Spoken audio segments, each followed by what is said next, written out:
Hi everyone. So today we're going to work on graphing again, and this time we're going to work on a type of graph set up a form called slope-intercept form. Slope-intercept form. Oops, there's R there. Slope-intercept form. Now this is different than what we worked on before. We worked on something called standard form. And standard form was really nice. It starts off with the form a x plus b y equals to c, where x and y are on the same side, meaning they're both on one side of the equal sign. Now, if you're given this form, graphing is actually quite easy. Example, let's give you an example, 3x plus 4y equals to 12. We said to find our graphing points, we're going to look at what we call the x-intercept and our y-intercept. Okay. And to find x and y, we said, hey, if I'm looking for my x-intercept, we make y 0. Hey, 3 times what is 12? Or you can divide both sides by 3. 12 divided by 3 is 4. X is 4. That's my x-intercept. How about my y-intercept? If I'm solving for y, we make x 0. Remember we said we were going to block off the other guy? 4 times what is 12? That's 3. Or divide both sides by 4. 12 divided by 4 is 3. Y is equal to 3. Now, since we have these 2 points, 1, 2, 3, 4, that's my x-intercept. 1, 2, 3, that's my y-intercept. We have 2 points and we're able to graph it within like 30 seconds if I wasn't talking. And that's great. That's awesome. We all love we all love standard form. But most problems are not given to you in standard form. And we'll learn to love this next style called slope-intercept form. Y equals mx plus b. Okay, y equals to mx plus b. Now, each of these terms are going to refer to something. X and y is like regular, the points that are going to change, my input and my output. We plug in numbers here, output numbers here. But m is what we're going to call our new term today called slope. Well, it's not new. We talked about it before. We found the slope between 2 points. We found the slope of a graph. And our b is our y-intercept. Yes? Oops. Yes, it is the same y-intercept as this value here. It is the same y-intercept. So why is this form so special to us? Well, you guys ever want to buy a Tesla or customize your own car or house? This line is that customization, right? You go to a Tesla website, you go to a car website, you can pick the color, you can pick the rims, you can pick of course, which car you want. You want an SUV, you want a sedan, you want a minivan. So this is what we're doing. We're customizing our line using these characteristics of slope and the y-intercept. Now let me give you an example of that.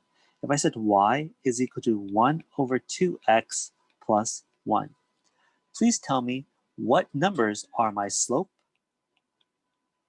and which one is my y-intercept. Okay, according to my guidelines before, which of these would be considered my slope and which of these would be considered my y-intercept? And go ahead and write that on your paper. Just write the number, okay? Just write the number. What's your y-intercept and what's your slope? Now, an FYI, I don't want to write the words. The words take me forever. Instead, we have letters to represent the words. So we're going to use the letter M and the letter B. And that's what this is going to represent. Great, thank you very much. You guys are great. So I'm hearing people telling me the slope is 1/2 because that is the number in front of the x. That is absolutely true. And the y-intercept is a number by itself. That is absolutely true. That is a 1. So we have 1/2 as a slope, and our y-intercept is a +1, or we'll just write a +1. Great job. And really, that's all we have to do to identify the parts of this graph. Now, why am I making such a big deal about this? It's because if they give you something in slope-intercept form, you do not need any work to graph it. You just have to follow the description. We first graph the y-intercept first because we need a place to start. You guys ever use Google Maps? Don't they? I mean, you could write down the address you want to go to, but then you always have to write down where you're starting from. right? I can't give you directions if you don't tell me where you're starting from. Sure, slope is rise over run, but from where? From our y-intercept. So my y and my x, we said our y-intercept is 1. So put a dot at 1. Remember, this is your graph. You take responsibility for it, how accurate, how nicely spaced all the lines are. Prettier the graph, right? Nicer the relationship. Now, we talked about slope before. That's our rise over run. So to get to my next point on my destination, the directions are rise by 1 step. So we're going to rise by 1 step. And we're going to run by 2. 1, 2. Put a dot. And that's how we graph a line in slope-intercept form. Like, no joke. This is it. You start off with a y-intercept, and we follow our line across our slope. Now, here's something cool. We talked about slope. It is the change of the line. Well, the slope continues. Rise 1, run 2. Ooh. Rise 1, run 2. So the point about this is that we can graph all these different points on a line. Rise 1, run 2. Let's do another one. This is like a fluke, right? It can't be this easy. And math people, it really is about making it this easy. We want to make things obvious.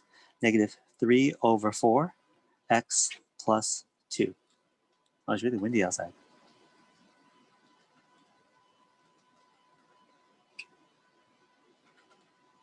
Oh yeah, it's really windy outside. Sorry, I have a window open.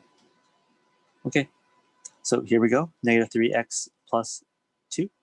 So please tell me what is my m and what's my b. And remind yourself what m stands for. Remind yourself what b stands for. If you're not sure, look up at your notes. Just go back half a page and you'll see what m and b stands for.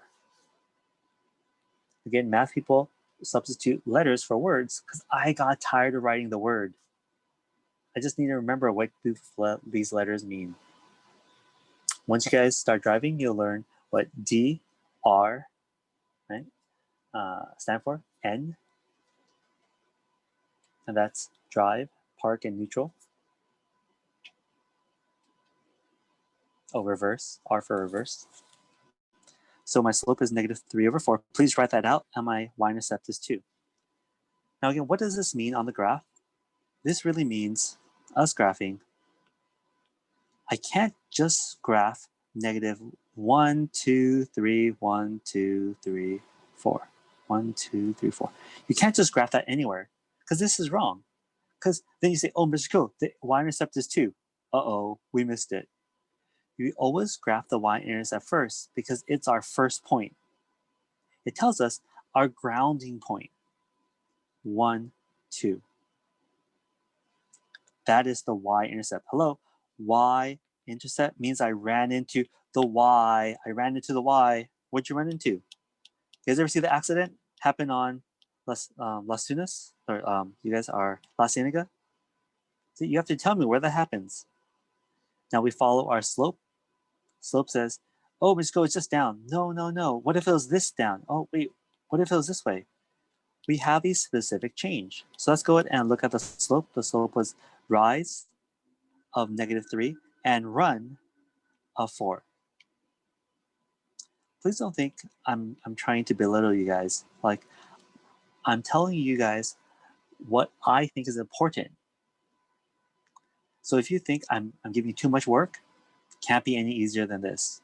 Slope is negative 1, 2, 3. Run is 1, 2, 3, 4.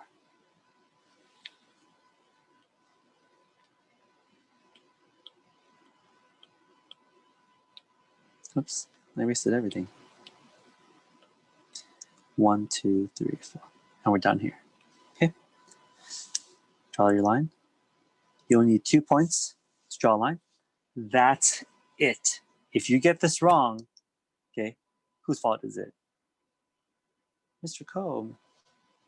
So again, let's repeat, let's double check. Did this line cross through 2? Yes, it did. Is the slope negative 3 over 4? negative 1, 2, 3, run 1, 2, 3, 4. This is the graph 100% guaranteed. Now, math people are all about seeing these relationships, right? If you're in a job, relationships are how you get promoted. How can you make things faster? How can you be a little bit more clever than your peers? I'm not saying it's a competition, but a healthy competition never hurt anyone. Let's do one more. Y is equal to, let's see, 5 over 3x minus, let's do 2. Okay, please label your slope and your y-intercept. You might say, Mr. Go, why don't we call that y is equal to? Because y is just some point, and b is specifically the y-intercept. Okay, you can't miss it. The y-intercept is the y-intercept. But x and y could be anything. I care about the y-intercept. Y-intercept. And slope. Okay, 5 over 3 automatically, and negative 2 is my y-intercept. Now, just to talk about this, why is 5 over 3 the slope? Because if you remember x, doesn't x change 1, 2, 3? Doesn't it change along with the graph? And 5 over 3 is the multiplier of x.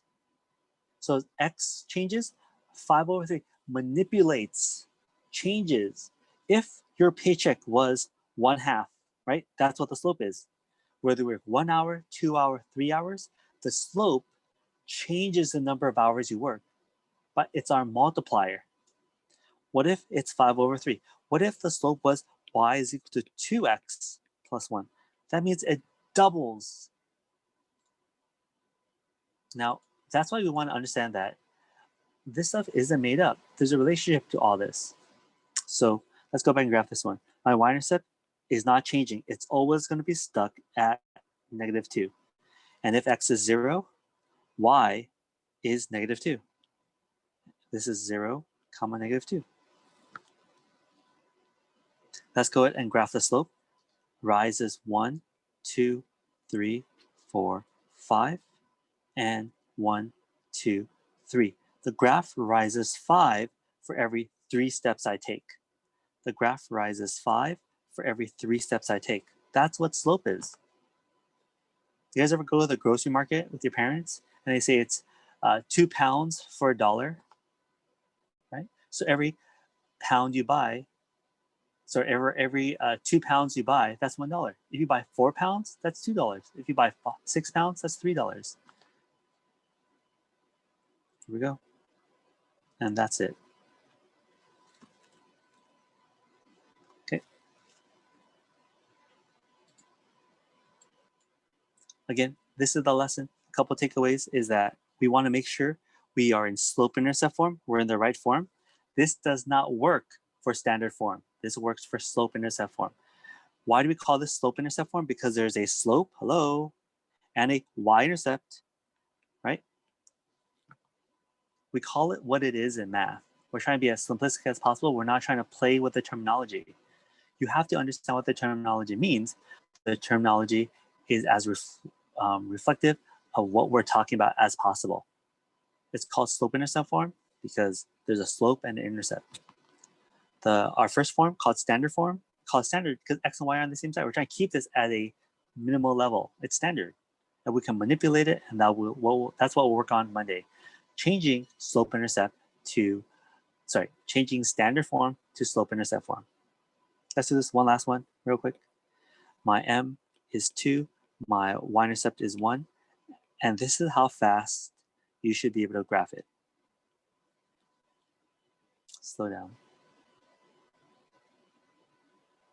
Yes, the slope is 5 over 3, and m is the letter that stands for slope. B is a letter. Instead of writing y-intercept, we just write the letter B, and everyone in Algebra 1 understands that's what you're talking about. And the slope is rise over run. It's never going to be run over rise. We've all agreed in the international community that slope is rise first over run. It's that ratio.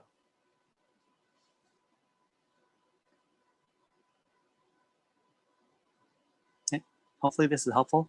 If you have any questions, you guys stick around. And that's it.